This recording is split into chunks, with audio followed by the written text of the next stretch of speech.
ꯑꯩꯈꯣꯏꯅ ꯁꯣꯁꯤꯌꯦꯜ ꯃꯤꯗꯤꯌꯥꯗ ꯁꯤꯖꯤꯟꯅꯕ ꯃꯇꯝꯗ ꯑꯩꯈꯣꯏꯒꯤ ꯄ꯭ꯔꯥꯏꯚꯦꯠ ꯄꯤꯛꯆꯔ ꯚꯤꯗꯤꯑꯣ ꯀꯩꯗꯧꯉꯩꯗꯁꯨ ꯁꯤꯌꯔ ꯇꯧꯔꯣꯏꯗꯕꯅꯤ ꯗꯤꯖꯤꯇꯦꯜ ꯏꯚꯤꯗꯦꯟꯁꯇ ꯗꯤꯖꯤꯇꯦꯜꯗꯗꯤ ꯁꯤꯒꯤꯁꯦ ꯑꯩꯈꯣꯏꯅ ꯁꯤꯌꯔ ꯇꯧꯈꯤꯕ ꯚꯤꯗꯤꯑꯣ ꯐꯣꯇꯣ ꯁꯤꯒꯤꯁꯦ ꯀꯩꯗꯧꯉꯩꯗꯁꯨ ꯗꯤꯂꯤꯠ ꯇꯧꯗꯦ ꯏꯠ ꯑꯣꯡꯂꯤ ꯁꯔꯀꯨꯂꯦꯇꯦड ꯍꯥꯏꯗꯤ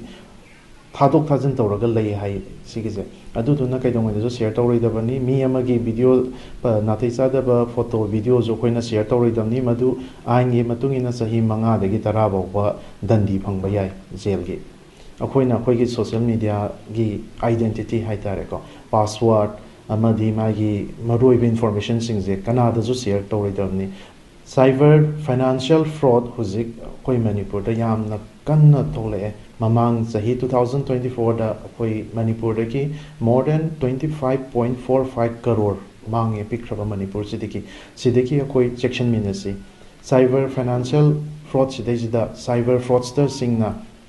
ꯃꯈꯜ ꯃꯈꯜꯒꯤ ꯇꯦꯛꯇꯤꯛ ꯁꯤꯖꯤꯟꯅꯩ ꯃꯈꯣꯏꯅ ꯑꯩꯈꯣꯏꯗ ꯃꯤꯍꯧꯕ ꯁꯤꯒꯤ ꯑꯦꯛꯁꯄ꯭ꯂꯣꯏꯠ ꯇꯧꯕ ꯌꯥꯏ ꯑꯩꯈꯣꯏꯗ ꯂꯣꯇꯔꯤ ꯐꯥꯎꯔꯦ ꯍꯥꯏꯕ ꯅꯠꯇ꯭ꯔꯀꯥꯟꯗ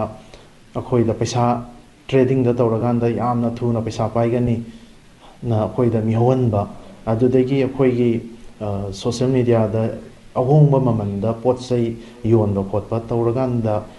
ꯍꯥꯏꯔꯤꯕ ꯅꯝꯊꯥꯛ ꯃꯌꯥꯝꯗ ꯁꯤꯖꯤꯟꯅꯔꯒ ꯑꯩꯈꯣꯏꯗꯒꯤ ꯄꯩꯁꯥ ꯂꯧꯊꯣꯛꯅꯕ ꯍꯣꯠꯅꯩ ꯁꯥꯏꯕꯔ ꯐ꯭ꯔꯣꯗꯁꯇꯔꯁꯤꯡꯅ ꯑꯩꯈꯣꯏꯗꯒꯤ ꯀꯤꯍꯜꯂꯒ ꯍꯥꯏꯕꯗꯤ ꯏꯗꯤ ꯁꯥꯔꯒ ꯄꯨꯂꯤꯁ ꯁꯥꯔꯀꯥꯟꯗ CBI ꯁꯥꯔꯀꯥꯟꯗ ꯑꯩꯒꯤ ꯐꯣꯟ ꯅꯝꯕꯔꯗꯣ ꯗ꯭ꯔꯒ ꯊꯥꯕꯒꯤ ꯀꯦꯁꯇ ꯆꯦꯟꯅꯔꯦ ꯅꯠꯇ꯭ꯔꯀꯥꯟꯗ money laundering ꯀꯦꯁꯇ ꯆꯦꯟꯅꯔꯦꯅ ꯀꯤꯍꯜꯂꯀꯥꯟꯗ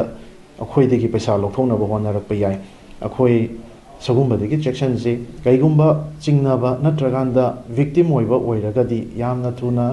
cyber crime helpline number 1930ꯗ ꯀꯣꯜ ꯇꯧꯕꯤꯔꯛꯎ ꯅꯠꯇ꯭ꯔꯒ cybercrime.gov.in ꯋꯦꯕꯁꯥꯏꯠꯇ ꯀꯝꯄ꯭ꯂꯦꯟꯗꯣ ꯂꯣꯗꯖ ꯇꯧꯕꯤꯌꯨ ꯐ꯭ꯔꯣꯗ ꯇꯧꯗ꯭ꯔꯒꯁꯨ ꯃꯌꯥꯝꯅ ꯗꯤꯄꯥꯔꯠꯃꯦꯟ ꯑꯣꯐ ꯇꯦꯂꯤꯀꯝꯃꯨꯅꯤꯀꯦꯁꯟꯒꯤ ꯆꯥꯛꯁꯨꯅ ꯄꯣꯔꯇꯦꯜ ꯑꯃ ꯂꯩꯕꯅꯤ ꯁꯤꯒꯤ ꯄꯣꯔꯇꯦꯜꯁꯤꯗꯩꯁꯤꯗ ꯀꯝꯄ꯭ꯂꯦꯟ ꯇꯧꯕꯤꯌꯨ